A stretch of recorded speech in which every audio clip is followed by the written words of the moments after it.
Magandang gabi sa inyong lahat, mga ka-Real Talk.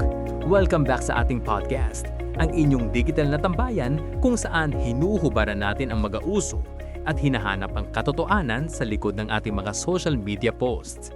Ako ang inyong host, si Ben. At ako naman si Kate, ang inyong partner sa pag-intindi sa magulo at makulay na mundo ng modern dating. Pen ngayong gabi, papasukin natin ang teritoryo ng Instagram, Facebook at TikTok. Pag-uusapan natin ang isang phenomenon na naging standard na yata sa ating henerasyon. Hindi ka na lang basta nagkaka-boyfriend or girlfriend ngayon. Kailangan mo munang dumaan sa isang proseso. Ang topic natin ngayong gabi, bakit kailangan ng soft launch bago i-public ang relasyon? Nako Kate, ang usapang soft launch. Dati, kapag kayo na, sasabihin nyo lang sa parents niyo o kaya ay magpapalit kayo ng relationship status sa Facebook, yung biglaan, yung hard launch. Pero ngayon, uso na ang mga misteryosong anino, mga maghahawak na kamay sa gilid ng baso ng kape o kaya naman ay likod ng isang tao habang nasa dagat. Para sa iba, maarte lang ito, pero para sa marami, may malalim na rason kung bakit ito ginagawa. Tama ka, Ben. Upang mas lalong lumalim ang usapan, pakinggan natin ang sulat mula kay Trendy Trina. Sabi niya, "Hi Ben and Kate, I just started dating this guy for 2 months. Masaya kami and I think seryoso na ito. Gusto ko na siyang i-post pero natatakot ako na baka ma-jinx ang relasyon namin o kaya i-ma-chismis agad kami ng mga kamag-anak ko. Sinabihan ako ng friend ko na mag-soft launch muna raw ako. Pero bakit ko pa kailangan dumaan sa ganon kung proud naman ako sa kanya? Is it a sign of being unsure or is it actually a smart move?" Trina, napapanahon ng tanong mo at maraming salamat. Kate, simulan natin sa pinaka-basic na tanong. Ano nga ba ang silbi ng soft launch? Para sa akin, ang soft launch ay ang cushioning of the relationship. Ito ang paraan para itest ang tubig. You want to share your happiness with the world, but you also want to protect the intimacy of the new connection. It's like a teaser trailer before the actual movie premiere. I agree, Ben. Ang unang rason kung bakit kailangan ng soft launch ay ang privacy over publicity.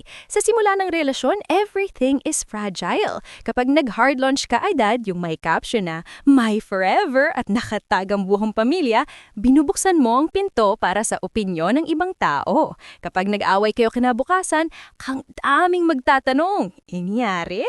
Ang soft launch ay nagbibigay sa inyo ng space na mag-enjoy ng kayo lang muna.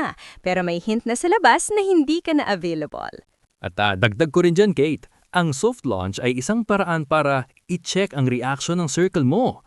Minsan, kapag nag-post ka ng anino o kamay lang sa gilid, ang mga taong nakapaligid sa iyo, yung mga close friends mo, ay magtatanong na kaagad sa iyo sa DM.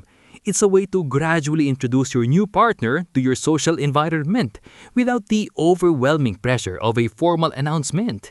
Para itong soft opening ng isang restaurant, inaayos mo muna ang menu at ang service bago ka mag-grand opening. Diba, Ben? At isa pa, real talk na rason para i-clear ang market. Aminin natin, kapag single ka, marami kang likers at orbiters. Ang soft launch ay isang subtle warning sign sa mga taong nag-aabang sa'yo na huwag na kayong umasa. May nagmamay-ari na ng kamay na ito. It filters out the noise. Pero ginagawan mo ito sa paraang hindi in your face. It's sophisticated, ika nga. Pero Trina, kailangan mo ring tingnan ang aspekto ng insecurity. Sabi mo natatakot kang ma-jinx. Maraming tao ang naniniwala na privacy is power. Kapag masyadong maraming mata nakitingin sa isang relasyon, parang mas mabilis itong nasisira dahil sa external pressure. Ang soft launch ay parang bakod. Pinapakita mong may bahay ka pero hindi mo hinahayaang pumasok ang lahat sa loob ng kwarto mo. It keeps the mystery and the sacredness of the bond. Isang mahalagang point din, Ben, ay ang protection of self-image. Isipin mo, Trina, kung bawat taong makakadate mo ay hard launch mo agad, tapos pagkatapos ng isang buwan ay mag-i-end din, ang magiging image mo sa social media ay pabago-bago ng isip. Ang soft launch ay paraan para masigurado mo muna na this is it bago mo i-commit ang grid mo sa mukha niya. It's about being intentional with what you share. So, Trina, is it a sign of being unsure? Hindi naman siguro. I think it's a sign of emotional maturity. It shows that you value the person more than the clout or the validation from likes. You are putting the relationship first before the social media announcement. Ang advice ko sa'yo, do the soft launch if it makes you feel safe. Kung gusto mo ng anino sa kalsada o 2 baso ng kapaya sa table, go for it. It creates a sense of us against the world, pati na low-key way. At kailangan din pag-usapan ang communication with the partner. Trina, bago ka mag-post, tanungin mo rin si Guy. Baka naman kasi siya ay private person, gaya ng topic natin sa nakarang episode. At ma-shock siya kung itag mo siya agad sa isang family dinner photo. Ang soft launch ay isang magandang middle ground para sa magkapares na magkaibang comfort level sa social media. It's a compromise that works. Tama. At para sa mga tao na nag-iisip na it's just playing safe, mali kayo. In a world where everything is shared instantly, choosing to be gradual is an act of rebellion. It's saying, my relationship is too precious to be consumed as content immediately. Ang soft launch ay para sa mga taong marunong mag-angtay at marunong magpahalaga sa build-up. Napakagandang perspective nito. Trina, huwag kang ma-pressure sa sinasabi ng iba. Kung gusto mong i-hard launch siya bukas dahil feel na feel mo, sige lang. Pero kung gusto mo munang mag-play ng Guess Who sa stories mo, enjoy the thrill. Ang mahalaga ay kung ano ang nangyayari sa likod ng camera, hindi kung ano ang naka-filter sa harap nito. Napakaswabe ng diskusyon natin tonight, Kate. Sa lahat ng aming listeners, ano ang paborito ninyong soft launch style? Yung sapatos na magkatabi? O yung anino sa wall? O baka naman kayong tipo ng hard launch or nothing?